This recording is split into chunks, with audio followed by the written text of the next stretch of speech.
You're listening to Soul Sexy with Bridgetta and Charles, only on LA Talk Radio.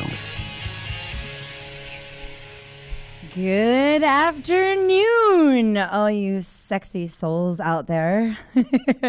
I am live in studio with my girls, Paris and Kaylee, who are, we were up here for an event last night, and Charles is here in spirit, but over the phone in spirit.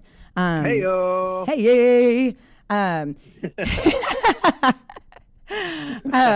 Yeah. So last night was my birthday party that I do in LA every year. It was 11 years of this event called Babes in Toyland.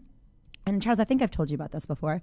And we do a charity event for the kids. It's for LA Mission and the LA Children's Hospital. And we raise thousands of dollars for them, as well as like hundreds and hundreds of toys. So it's an incredible event. It started 11 years ago with literally 50 people, and now it was like 1,500 people last night. So it's incredible. I also was celebrating my birthday, so I wound up having a lot to drink.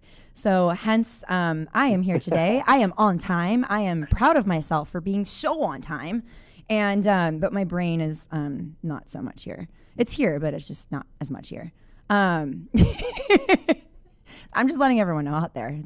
I'm telling my truth because our truth is sexy. Damn right. Happy birthday, Bridgetta. Yay. Thank you. And yeah. Actually, I found this GIF somewhere and I posted it on my Facebook, and it was something, I can't remember exactly what it said, but it was like, it's my birthday month, time to celebrate all month long. And it's kind of what I'm doing. Mm-hmm. Yeah. So it starts here, and then next week is one in San Diego, which you guys are all coming to, I believe. And then I get to go off to Tulum.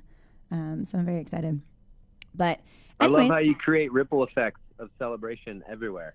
Yeah, we have to. It's part of, and that's kind of what you teach a little bit, the vacation vibration, you know? Exactly. Yeah. Celebrate your victories. Exactly. And there's lots of victories to be had. I got through a crazy Thanksgiving holiday. That was intense. And I don't know about everyone else out there. Huh? That's a victory. It was a major victory. I mean, I know most people, I love my family. Don't get me wrong. I love my family. I'm very close with my family. We are all super Sicilian. So that being said, there's a lot of opinions that go around the table, a lot of talking of hands that flail everywhere, and emotions that can come out. So it becomes a very interesting holiday. Yeah. So, and this one was definitely nothing more exceptional than. Anyway, it was very interesting.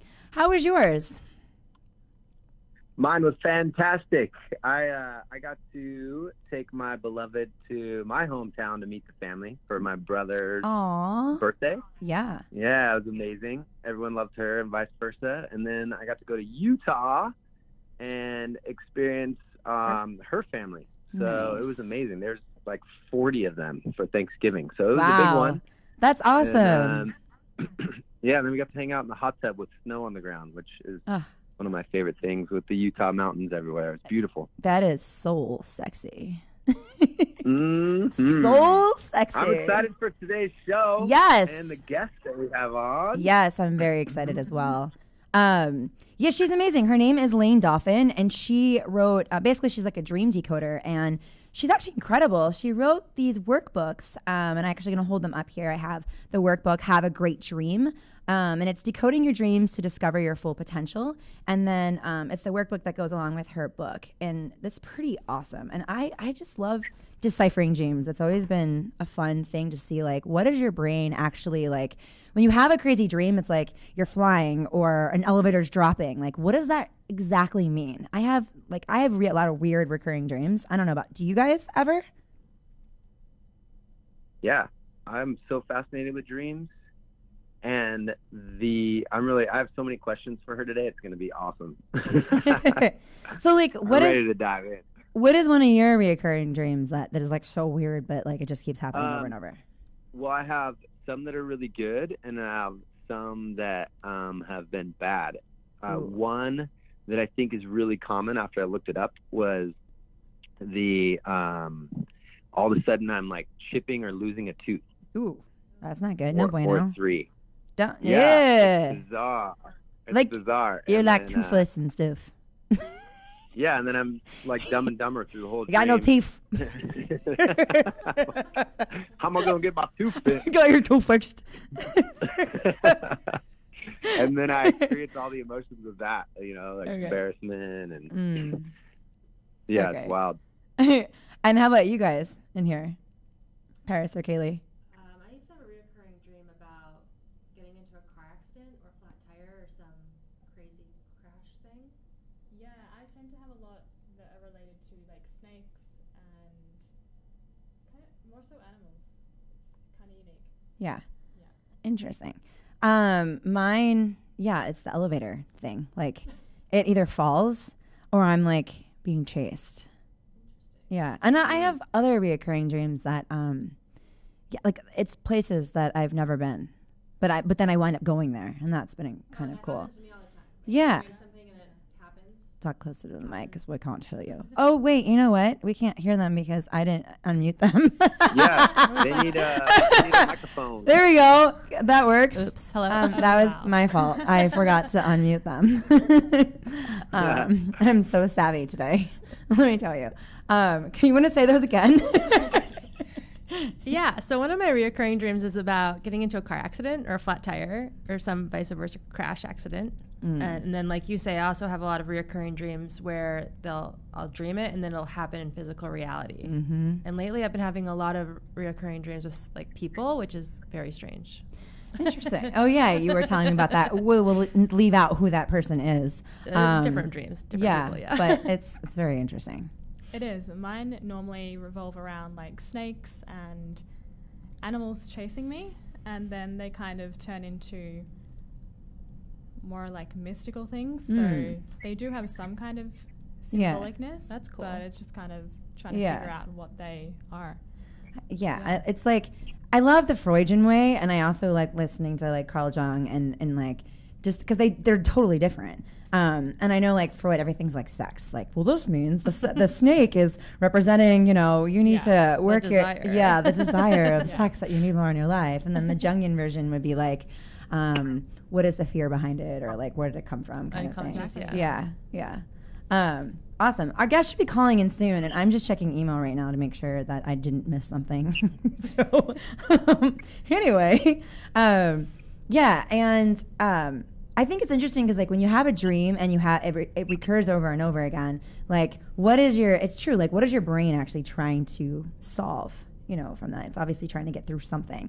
And then the ones where we like have dreams and then they actually happen, is that us, and this is what's interesting, is that us manifesting it because we've had that dream already, or is that like an actual intuition hit? Well, something that's deja vu. Or deja vu. Deja vu. Could be all of Hey, them. boo boo. It's deja vu. But I did learn that in order for things to manifest in physical reality here, it has to manifest in other dimensions first. And often through our dreams is where we tap into that unconscious collective space. So it could be different dimensions we're tapping into in our sleep too. I definitely agree with that. What do you think about that, Paris or Charles? Yeah, I agree. I mean, I agree. That's sort of, I always feel like I'm stepping into another dimension or another realm, per se. Yeah. Yeah. Do you believe that, Charles?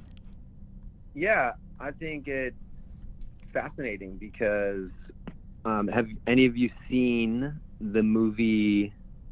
It's called Waking Life. No. Waking Life. Go ahead. Go ahead. No, go for it. Is profoundly thought-provoking, and its animation in the movie and the cinematography is like no other. And in the movie, the main character, he can't tell whether he's awake or dreaming the whole time. Like he wakes up every morning and his clock starts disforming into different. He's like, oh man, I'm in a dream again. And then he meets all these different characters that give him these insights into consciousness. And in reality. And so it's basically, it poses the question, is this human reality more real, or is the dream state our actual state of being? Ooh, I like good that one. that is a good one. That is a good one. Interesting. And by the way, the guest has the wrong info, so I just gave it to her, and she should be calling in a moment. Okay. Well, we used to do our shows on Zoom, and originally when she was going to be a guest, it was going to be via Zoom, and I didn't send the new info, so she'll be calling in any minute. It's all right, we'll get her on. All good. Yeah, We'll get her on. we'll get her on. Have you guys experienced any deja vu recently? Yes, there were a few times back home actually that's happened. And there was a moment yesterday, briefly, that was interesting too. And then I was like, huh? Okay, weird. Yeah. Yeah, I had a couple recently when I was back home in Australia, and then when I was on the plane actually on the way over here. It was really unique. It was kind of like, I think it's more of a symbolic thing because it's repeating itself a lot. Like Yeah. it's not just like a deja vu that might happen one time. It's like been 3 or 4 times. Totally, yeah. Yeah. What about you? And what was it? Like something happened and then you felt like you'd experienced that in a dream before? Yeah, like it was exactly where I was sitting. I was sitting in the same seat with the same hostess serving me, talking to the same person.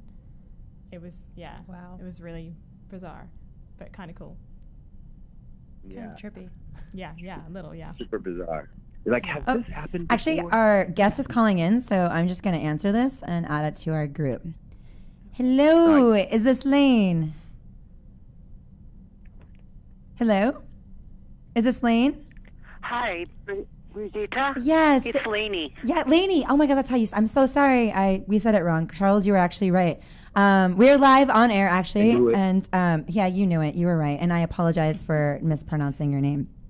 And I apologize too for not giving you the call in.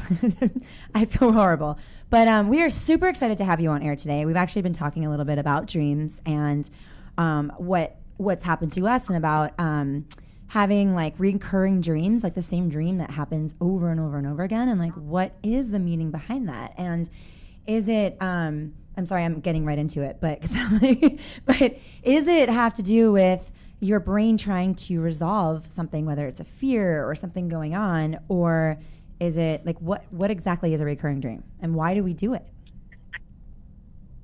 Well, there's 2 different kinds of recurring dreams.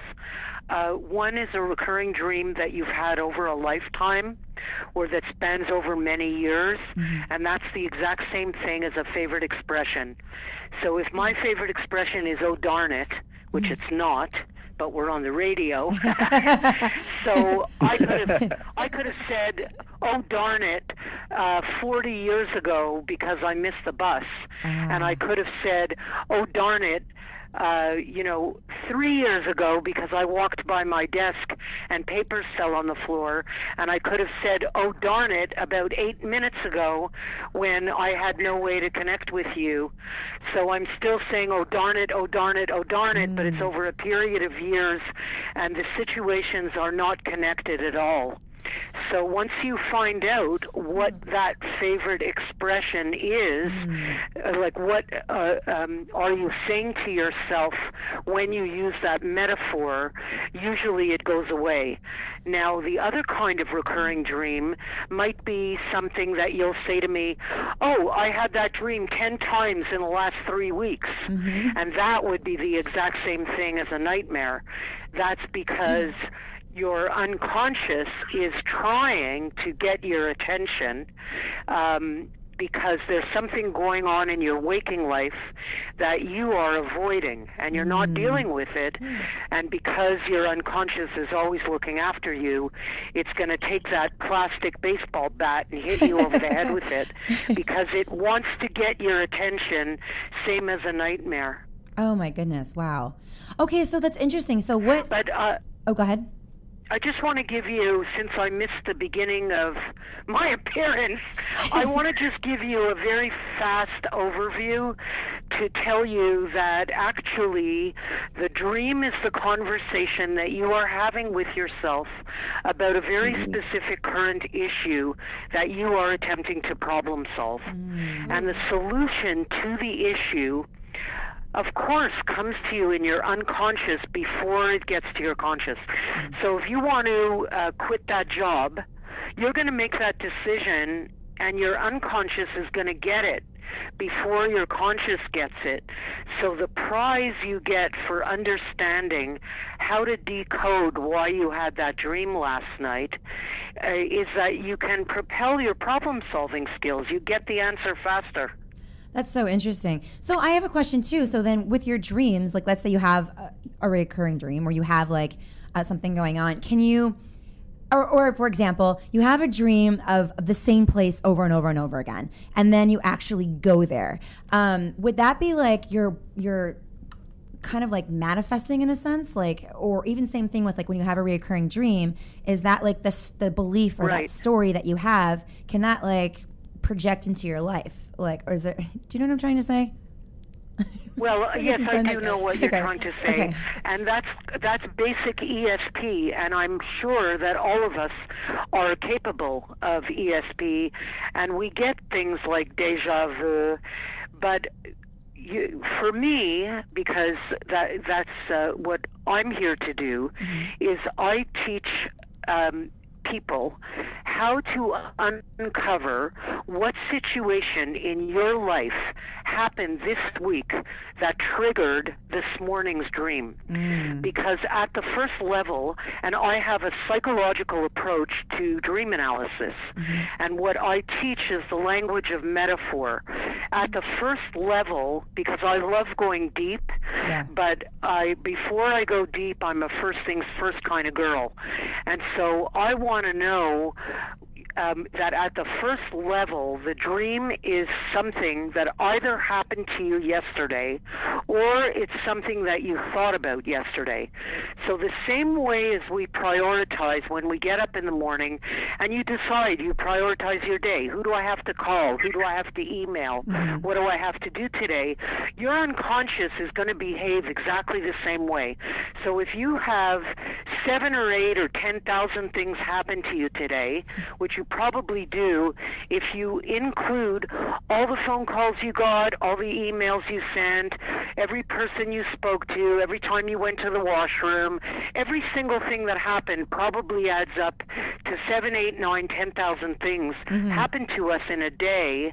And when you go to sleep tonight, your unconscious is going to prioritize the one thing that's bugging you the most. And all of your dreams tonight are going to be you having a discussion with yourself, testing out different possible solutions and reactions to that very specific current issue. And what I do is I teach you, I call them points of entry. There's 6 basic points of entry that you can use to ask yourself that uncover what's the situation that triggered the dream. And once you tell me what the situation is, I'm mad at my mother, I'm aggravated with my husband, I want to quit my job. Like, once I know what the situation is, I can teach you how to go back into the dream and recognize what a solution looks like when it comes in the form of a metaphor. And I would love to give you some examples, because then you're going to get it right away. We would love that. Absolutely. Please. Thank you. This is so fascinating. Like, we are really, really excited to have you on. Thank you. Oh, that's great. So I'll just tell you quickly the 6 points of entry that you can use. One is the feelings, and the easiest example is the guy who was dreaming that his wife is cheating on him, and I used a feelings point of entry when I asked him, how did you feel in the dream? And he said, I felt betrayed. And then you come outside the dream like a dance. And I said to him, what do you think is going on in your life this week that's making you feel betrayed? And he immediately connected the dream to, because he was married for 25 years, and he also has a client that he's been dealing with for 25 years who took his business somewhere else.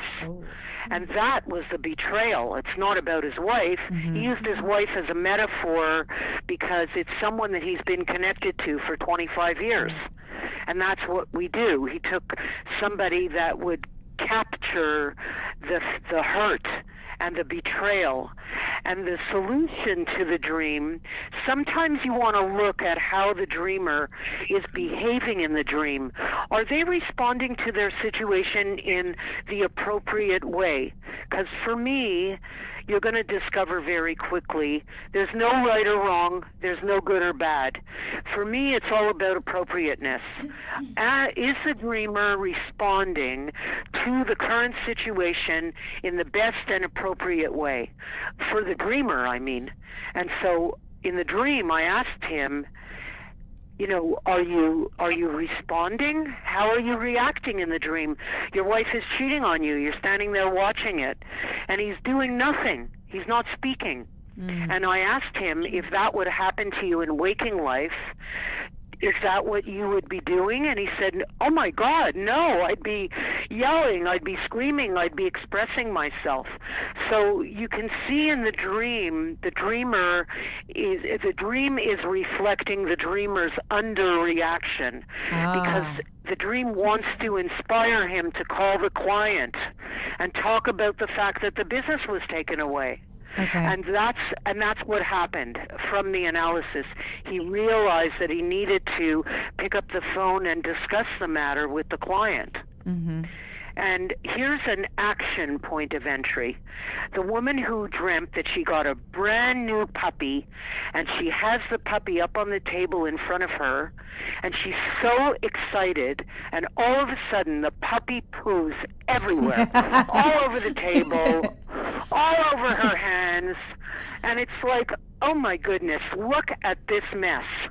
And that dream was about the fact that she was so excited that she got a brand new job, and after she was at the job for about 2 weeks, she realized that her boss is completely abusive. And he was like pooing all over her, literally. And so she used the puppy as a metaphor. And my question to her, again using that same point of entry for a solution, for finding the solution, I asked her, if you really had a puppy and you really put it up on a table and it pooed everywhere, what would you do? And she said, because each of us has a different answer, by the way. But this dreamer's answer was, I would take it off the table. And you know that expression when you say to somebody, oh no, that subject is off the table? Yes. You know how you use that expression? Yes. So, and that was what helped her quit the job, because she took the thing off the table. It's not something she's prepared to do. She's not prepared to work with an abusive boss. Who is? So that's like an action point of entry. What do you think so far? I think that's incredible. And I have a question. What about if you have like a dream where you're constantly being chased, like it's a movie, and it's like a whole like have to escape and because you're being chased and have to hide? Excellent. Okay. That's an excellent question. And that is a good example of a symbols point of entry. I know a woman who dreamt that she's being chased by a rhinoceros. And when I asked her, using a symbols point of entry, what are the first 2 or 3 things that come to your mind when you think about a rhinoceros? And the first thing that came out of her mouth is its power, that it's such an unbelievable power. And so that woman, she's playing the part in the dream of the victim, running away from the rhinoceros, when really the rhinoceros represents the aspect of her potential, of her personality, that's kind of like what Carl Jung would have called her shadow. She's disconnected from her power. But in her current situation where she's being pushed around, she needs to access that power. That's why it's chasing her. That's why it's chasing her. It's trying to find her. And she's not taking her power. She's running away from her power, which many of us do. We do that sometimes. We almost don't want our power because we would rather be on the receiving end of instructions instead of taking a move and grabbing the power. And so that's a great example of, you want to look at who's chasing you and what's chasing you. Is it that you're feeling pressure this week because you have a deadline at work? Is it because you had a fight with somebody and you stood there saying nothing instead of taking your power? Or are you letting somebody else control you? So you always want to ask the question because it's related to what's going on in the life of the dreamer that week. This is fascinating, and this has helped me so much. Thank you, because as you started talking, and I recognize this is my own thing, by the way. I'm being truth. I realize so much now, and this has been something that I've been working on this entire year, and I would have reoccurring dreams of like military almost like chasing me, and then I would get stuck in an elevator and it would shoot down, and then I would be running and chasing and hiding from like these military people, and it became like, it was like a movie over and over and over. So this makes so much sense. And the best way to go deep, because if it's something that you're like literally working on, which I so respect, love, and appreciate, by the way, already you have my respect, because when we're working on something, then what you want to do is connect the dream at the first level to what's going on this week, but then you want to link it deeper. And I'll just give you the picture of deep, because this is the real reason why I do dream analysis. Because when we come into the world, we arrive whole. You come into the world whole. You have every potential, plethora of potential and possibility. For example, you come in, you could be selfish, you can be giving, you can be shy, you can be assertive, a hero, a chicken. Maybe you were the comedian in the family. Maybe you're the person who's more serious. And the people that bring us up teach us that it's more better to be one way than another way. And so we become over-exercised in some aspects of our personality and under-exercised in others. So your under-exercised parts are what Jung would have called your shadows, and your over-exercised parts are what Sigmund Freud would have called your habitual responses to life situation. And I just want to give you a quick example, a one-picture dream. So this guy, Stephen, he was brought up in a family with siblings. And when you're brought up in a family with siblings, probably you got the message from your parents that it's not okay to be selfish. Because you hear sentences like, go share your toys with your brother. Go look after your sister. And your whole existence anyway, your whole experience is sharing your parents' attention. And so you've got this whole sharing thing going on. And so you become often under-exercised in stuff that's good for you. And so Stephen, and conversely, I should add, if you're brought up in a home as an only child, you don't have to share your parents' attention. You don't have to share your toys. And those are the people that grow up having no problem about taking care of themselves. And the people who are brought up with a bunch of siblings, not always, but as a general rule of thumb, people who are brought up with siblings probably turn into those kind of people that you and I know, and I'm one of them, who don't have trouble saying no. They're always accommodating. And they're always saying yes, even when it doesn't fit for them. So Stephen has a dream that he's climbing up a ladder, and all around the ladder there's paper everywhere. There's so much paper that it's even blocking some of the stairs. And up at the top of the ladder is his college roommate, who he has not seen in 15 years. So and the college roommate is encouraging him up the ladder. So I asked him, what are the first 2 or 3 things that come to your mind when you think about that man? What comes to you about his personality? Like, what kind of person was he? And he answered, this was his answer, like literally, because I don't use my language. I am writing like a maniac while the dreamer is talking, because I want to get the dreamer's database. I want your associations, not mine. And so what he said was, that guy was a real selfish, take care of me first kind of guy. That was his comment, his association about that person. And the reason Stephen had the dream is because he has a pile of work on his desk that he's dying to do. And his friends asked him to a movie for the following night, and he's so accommodating, he doesn't know how to say no. He said, okay, I'll go to a movie, but he doesn't even want to go to a movie. He wants to be at his desk. And that spurred the dream. And so because he's so disconnected and under-exercised in the part of his personality that knows how to say no and take care of himself, that's why he dreams about the college roommate, and that's who's encouraging him up the stairs. And because he understood that the roommate is the solution to the current issue, he called up his friends the next day and he said, I'm sorry, I'm not going to go to a movie with you because I really just want to do my work. That's amazing. I love this. Whoa. Yeah. Me, It's deep. me Yes. too, I love it. Okay, So good. I have a really weird dream, and I'm gonna share this. About 2 years ago, I had a dream with an ex and a dream with someone who's passed away. And in the dream, it was so strange.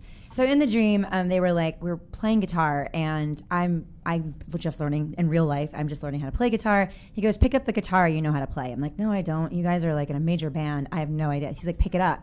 So I did, and I started jamming, and I couldn't believe like how awesome I actually was. So I recorded it, and I went to go send it. Yeah. So it's funny. So I sent it to. I went to go email it to them, and I emailed it to my ex in the dream, and then I emailed it to my friend who's dead, and I actually had awareness, and I said, wait a minute, you're dead. Why are you in my dream? I actually said that. And he said, I'm here to bring you the red thread. And I said, well, what is that? And they looked at each other and they said, Google it. He's here to, I'm sorry, I didn't hear you. He's here to bring you the what? The red thread. And I said, what is the red thread? And they said, Google it. And I woke up like that. And I couldn't believe what happened. So I Googled red thread. And it was so strange because it's basically the red thread that ties you to your soulmate throughout time. I don't know. And so meanwhile, as this was happening, I'm like, is this, like I had awareness that did he appear to me? And me, I'm like, is this an appearance in my dream? Did this like spirit appear to me? Is this like real? Like what? And then I had awareness that it was a dream and that he was dead in my dream. So I'm so confused by this. But what was fascinating was that I was laying in bed next to an ex, a different ex than the ex that was in the dream. And then I started working with another ex. So like, I have no idea if this was like, what it all meant, but it's been bothering me for a while because it keeps like coming up. Oh, I have a few answers to that question. And the dream that you're discussing with me now happened 2 years ago already, correct? Yes. So the first thing I would say is that obviously you're not going to be able to, by my questions, you're not going to be able to nail why you had that dream 2 years ago because we don't know what was going on that week. But what I can tell you is that every single memory and association that you have ever had since you're born is all in that incredible database called your unconscious. And for those of us over 50, I call it a filing cabinet. Because I'm 66, so for me it's a filing cabinet. But for other people it's a database. And so when you want to say something to yourself about something that's going on this week, the database opens up and you have a wealth of memories and associations and people to choose from. So if I'm aggravated with Andy, who's my husband, in my database, every single boyfriend I ever had since I'm born, well, not born, but every single boyfriend I've ever had, they're all in the same filing cabinet. And if I'm aggravated with him this week, my unconscious is so sophisticated that it's going to pick the ex, it's going to pick the boyfriend, even if it's from 50 years ago, it's going to choose the boyfriend that made me feel the exact same way that Andy made me feel this week. So they're all interchangeable. And as a matter of fact, my father and my brother are also interchangeable with Andy in a dream because they're both male family members. And that's what Andy is. He's a male family member.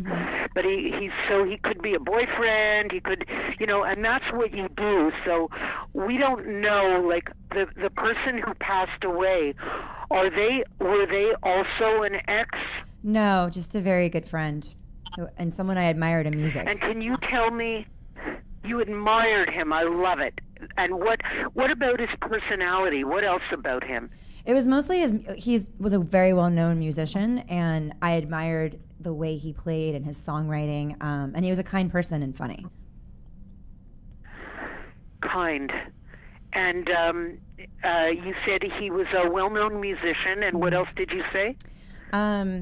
Yeah, I admired his songwriting skills. And I guess maybe because I'm learning to play guitar, maybe I admired that he plays it so well. That's right. Now you've got... Bridgetta, you're very good. Because now you've started to get the feel of what real, authentic dream analysis is. You're getting, not to say that the spiritual stuff is also authentic dream analysis, but I mean to say from the problem-solving perspective, I can hear already that you get it. Because that's what you did. You took a person who you admired during a time where you want to be playing guitar, but you're new at it, and you take this well-known musician who's so kind, which tells me that you're looking to be kind to yourself, and you bring that part of yourself back, and it's begging me to ask you, do you think that normally your knee-jerk reaction is to be kind to yourself, especially when you're trying to do something new, or do you think that you're hard on yourself? I'm very hard on myself in everything that I do.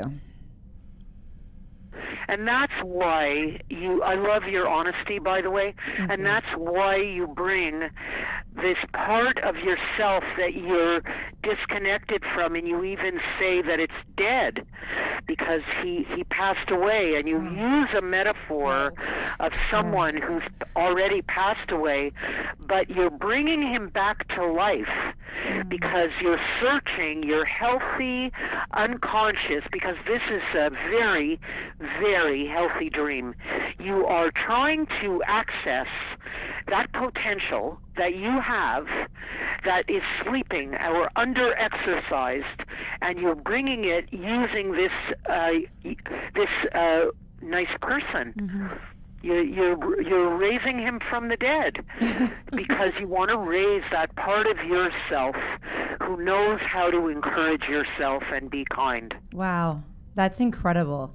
And then what about like acknowledging that I was in a dream? Like, wait a second, you're in my dream. Like, I'm dreaming. Like, what is that? Right, and I was going to say to you that all these, like usually the ego or the dreamer, you take the part in the dream that you feel the most comfortable with, and you give out all these other parts of yourself to people, places, and things. Like I know a person who dreams about New York when he's trying to say to himself that he's busy, and he uses a city as the metaphor to talk about, as a comment about himself being busy. And so my father represents the male business side of myself, And that's who I might dream about when I'm about to get on the plane and leave my lovely daughters and my grandchildren and my husband. I need to access that male business side of myself, because that's who I need to get on the plane with me to leave all the family, as opposed to my nurturing mother side of myself. And so how do you and I know that my father's not also really visiting me? Because I happen to be a spiritual person. If we want to put the psychology aside for a second, I think both are true. Maybe I'm accessing that part of myself that I need to get on the plane, but how do I know that my father's not also visiting me? Right. And I bet your friend was visiting you too. Why not? And I think we multitask. Yeah. Okay. Yeah. This is incredible. Thank you. Layne, go ahead. This is Charles on the line, and we are so happy to have you on here. I absolutely love what you do. And thank you. Yeah, it's so fascinating. I always want to learn more. And you guys touched on a little bit of what I wanted to dive into, which is lucid dreams. Yes. I can remember when I was young having this very vivid dream where I was able to fly.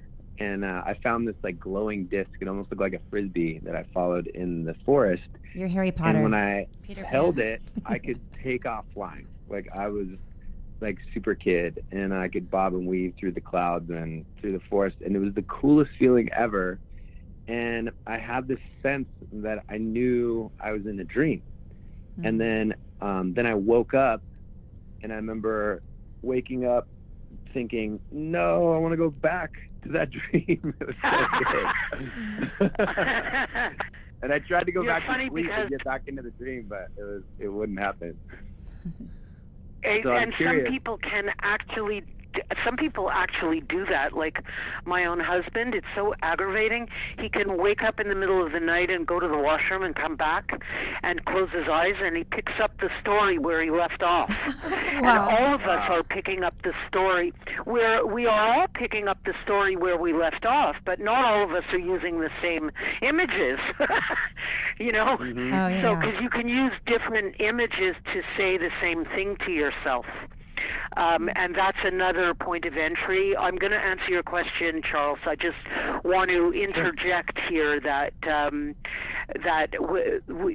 another point of entry is repetition, because you remember, read it, write it, recite it. Read it, write it, recite it. That's how we learn. And we repeat ourselves in our dreams as well.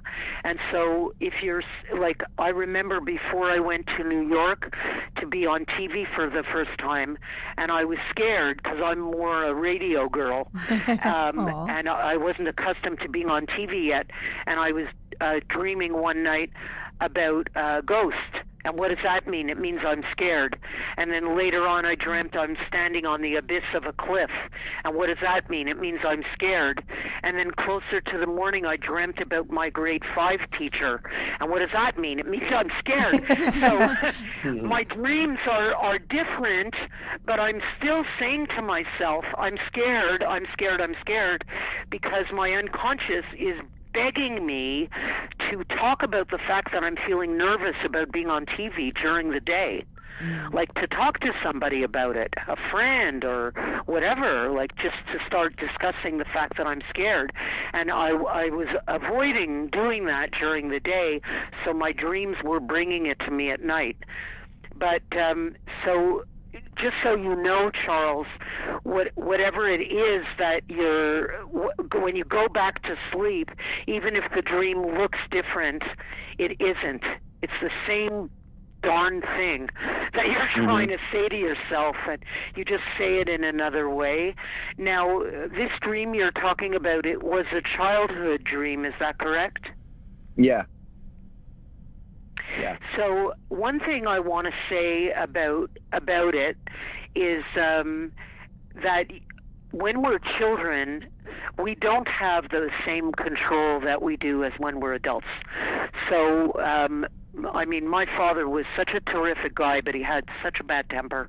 And if he was yelling at me when I was 6 or 7, I couldn't look at him and say, "Excuse me, I don't like how you're talking to me right now," because I probably would have landed up in my bedroom. That was considered disrespectful in the house I grew up in. And Sure. so, and many of us, you can't walk out of the house when you're 6 or 7 or 8. You can't like say, "Okay, I'm leaving. I'm going to go around the block for a walk, or I'm going out for a drive." So because we're stuck and we don't have the power to leave the situation, it could be our parents are fighting, it could be that they're mad at us, it could be I did something wrong, whatever it is, going to sleep and dreaming that you have this glowing disc that's kind of like a frisbee, which I love that image, and that you're in the forest and you just can take off. It's so healthy that we're able to do that as a child, because we are self-regulating organisms, and whatever it is that you're underreacting to in your waking life, the dream is going to overreact. So that might be the nightmare, it might be the flying dream, it depends. It's like the same thing as I kind of liken it to having to go to the washroom. Like if you have to pee, you could hold it in, and at a certain point, it's like, hello, you have to pee. It's got to come out. And so our unconscious is the same way with our feelings, because, and I call this welcome to the human race, because we as humans, we are adept at lying, cheating, avoiding, and sweeping, because we hate looking at our feelings, and that's part of the human condition. So during the day, you can't, maybe you avoid, but whatever it is that you're not reacting to during the day, the dream is going to provide the rehearsal for what's necessary. And that is what you were doing, Charles, when you, as a child, find yourself flying in a dream and you give yourself that incredible feeling of flight. That's what you needed, that you were not able to give yourself during the day. Wow. Yeah, it's fascinating. And so I'm really curious about lucid dreaming and what you can tell us about that, and how to have that more often. Is there can we set an intention before we go to sleep to create more? Oh my goodness. Excellent. You guys are very good. I'm impressed. Yes. So lucid dreaming is when you become conscious in the dream, and you become semi-conscious and you realize that you are in a dream. And the amazing thing about lucid dreaming is you can actually control it. So as Bridgetta was describing about